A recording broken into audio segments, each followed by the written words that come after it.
So this is how you make a real good speaker. See, the big woofer goes boom, boom, boom.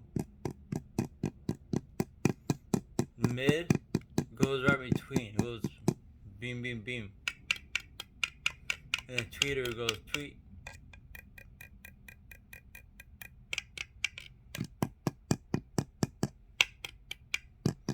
It sounds completely different, right? It's like a drum set.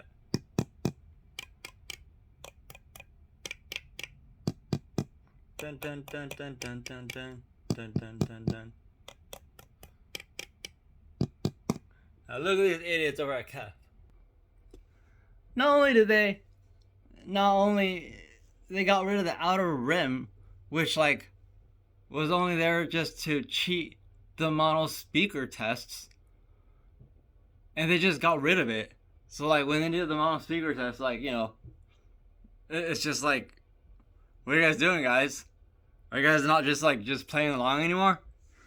So, but look, this is supposed to be their mid and their woofer, right? But listen.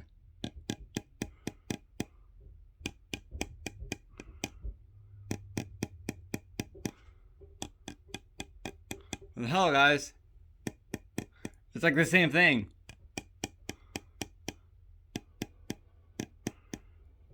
What idiots. Jeez. Those morons. They took titanium and paper composite and couldn't even get it sound different. I mean, one's supposed to be a woofer. One's supposed to be a mid. See, this is a woofer. I mean, that's like really hard. So I mean, it's like really high pitched, right?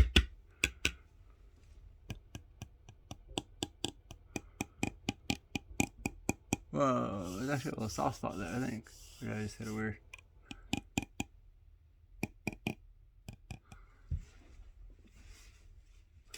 Like, try these guys. See, these guys have that extra little flare around the outside.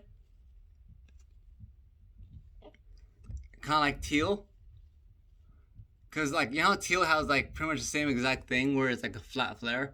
Except for theirs has a big, like a giant 1-inch dome right here. It's that like crossover at like 1K. Or actually, they don't even tell you what they crossover at. It's proprietary, apparently, what they say. But yeah, basically you're supposed to point it at you, and they have a flare that points directly inward and it's flat, and then it points directly at their dome. And in the Kef pen, it actually cites teal specifically being different because they actually use a flat cone versus using a cone that's profiled to be optimized for the tweeter. Like idiots. Like optimized. I mean, this is titanium. And this is supposed to be a woofer?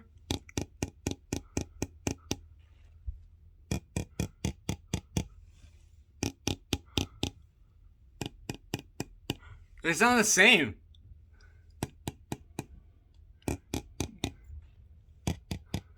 God, it was like, I don't know what they're doing. Like making titanium sound exactly the same timbre as paper composite used for woofers as a shaped, flared, horn guided tangerine array with a outer rim that's only meant to be used for on-axis tests, but otherwise is discarded because when you listen to Kefs, you listen to them from, this angle, where the angle that you hear them from is here, and you may get a little bit more oomph from, this, but not much.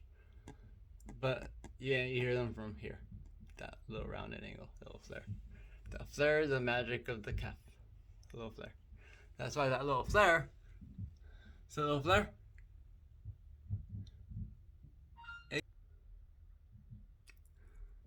See? And it grew up even more. So now there's no flattened rim at all.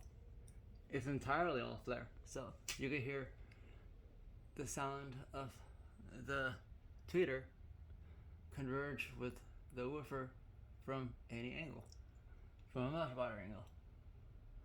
And what took the place of the flat flare was this. They actually created this Z-Flex surround for the specific purpose that it would actually be acoustically active when you're up close, and you could actually hear it, and it would actually affect tests, and you would actually have the sum of the tweeter and the rim on the outside act almost like a auxiliary tweeter radiator or something. But all that doesn't really matter at all, because when you test Kefs like this, like their mono speakers, it's kind of funny. And you test them like a little like side as if you're like making just like a Vogue or something like that, as if we're still like listening to FDR. We gather around like a big mono speaker. It's pretty funny, but yeah. So they actually managed to get rid of the entire outside of the flare so much that the entire baffle is now used. So here they actually got rid of, like they just pretty much played the game. They used the outer flare to get the measurement they wanted and to prove that they could actually get a pretty much what would be called a master copy of the LS35As. Because if you look at them and you compare them one to one, they're brilliantly precise. Like the slopes, like the actual voicing is so spot on that it's amazing. And they do sound so similar. If you speak to you're listening to a speaker Tomi, one word or two words, Tomi, speaker Tomi. He has some comparisons, and the fact that you can even own these now, the fact that they only made 1,000 of them, and they're the first stereo speakers to be standardized. That was like, back in the day when they first realized that you can't just take two mono speakers and, just call that a stereo set. Because two mono speakers do not make a good stereo pair, no matter how good the mono speaker is. So they actually commissioned Kef and a bunch of other companies to work together. And Kef at the time wasn't even a company that worked on acoustics specifically. They were a material design, like a materials companies. What would be pretty much considered like a smart materials company these days. Working with things like magnets, rare earth minerals, the plastics, the polymers. We call them plastics, but I mean, this stuff right here is a very fancy form of plastic that I'm not ashamed to call plastic. Because plastic is just like kind of a generic term that just means like plasticity.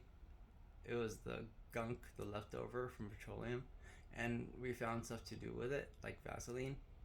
But I don't agree with all the horrors that came from the petroleum wars, and in fact my entire life was basically ruled by petroleum wars, but it still is. But we at least did get some good out of it, and I actually do respect Kef for reducing the amount of rubber use. This is actually a rubber silicone rather than just using rubber retail. So this is actually a much tougher rubber than what they used before.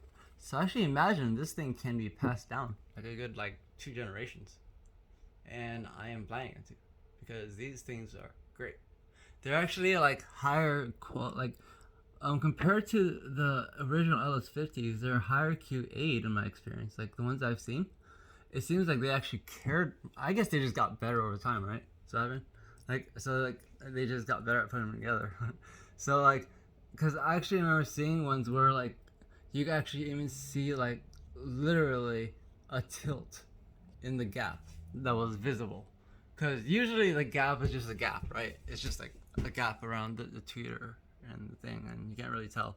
But I've seen ones where you could actually see like the actual tilt, and that was not, very good QA. But and I mean that could have been fixed, I'm sure. But the design also, they added the resin.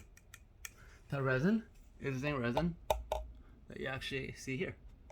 They doped the HTB series, which is now the T2.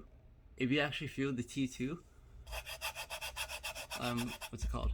Driver. It's the same. It's doped with the same material, the same resin, as what was hardened to make the polymer that the baffle was made out of, and to make the resin that was painted.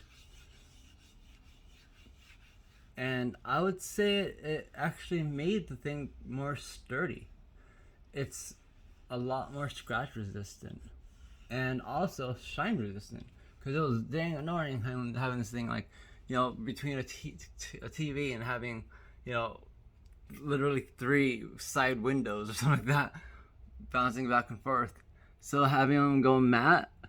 So once they did like the limited edition blacks, they had the plaques in the back with 4 digits, and they started off with 4 zeros, which meant a countdown from 10,000, and that was that. Once that was it, and then they used the same boxes. If you actually look at the box, if I didn't tell you, you would think this was a Meta, because it is. The only difference is that they are no longer making LS50 drivers, no longer making LS50 crossovers, so no more Generation 1 reference reality speakers, no referencing the beginning of stereo, like versus, just trying to miniaturize like a rock concert or a movie theater or a arena.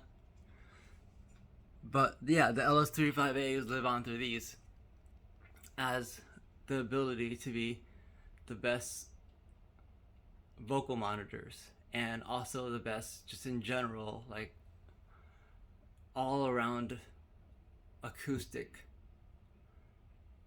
and high fidelity and faithful auto reproduction speakers. And I'm glad they made them. And it's not a bad idea that they recycled the design for the box, of course. I mean, of course not. They're not going to just throw away this design. This is an excellent design for a box. And to take the 12th generation driver and an R series type crossover and to put it inside and see how that would turn out. Well, that's what you would do, right? And then they ended up doing the same exact thing with the LS60s, which is even more obviously LS60 inspired. If you look at like the design of the driver and the proportions, and how it needs to actually use DSP, because it doesn't actually have the shape of the cabinet to aid in the shape of, it can't really be little mini blades. It needs to be DSP to kind of act like they're mini blades. But yeah, what's kind of neat about these though is that in order to make them black, they actually did have to take all the drivers and make them all black. So they're not all completely black. You can still see a slight tint, like they're kind of slightly brown. But black doesn't really exist anyway, so I mean, it's hardly a complaint. But yeah, it's pretty cool having like one of the last 1,000 of like the next generation. And I find it really clever that they actually named the next generation the Metas, because what does that mean, right? It basically means that like nowadays we aren't referencing reality anymore. We're referencing vocals that don't even sound like human voices. We're referencing drums that don't even sound like drums. We're referencing everything is samples of samples of samples of samples. So when they are making samples or making music, now the main aim is just to try to make it sound as musical as possible. And the main goal, as far as I've seen of what they've been doing so far, is actually to try to make them as spatially coherent as possible, as holographic as possible, and as minimalistic as possible by using all the as many acoustic elements, almost like the feng shui of speaker design, in a sense where at some point they will no longer need electronics in this thing at all. It'll just work. But for now, they've actually achieved getting it to the point where it's actually pretty effective, even with a very minimal amount of electronics involved. But they do, obviously, they need to make money somehow. So they started selling like speakers that are active too. And people like that. It's like more of a lifestyle thing, because it takes a lot of time and effort to tune passive speakers and get them to sound exactly the way they should sound. Whereas, with passives, with actives, like, it does work for you, and it has all like the built-in features and everything. And it's not, people with smaller houses, they don't have space for all the gadgetry and everything. So I can see the appeal, but I still love the idea that they made these, the last set, and they made them coated with this resin just because of the extra weatherproofing. The fact that it's just a little bit more extra scratch resistant, and it has like these little bumpers on the back, so even if I like dropped it on its back, it actually wouldn't even cause much damage, because the back actually has like these little 4 feet. The most damage that would occur would probably be around the it'll probably bend the what's it called, the banana plugs, which should be replaceable. But I'm not planning on dropping these ever. But yeah, the interesting thing about these guys is clever them, anticipatory designed. These have a volume sweet spot.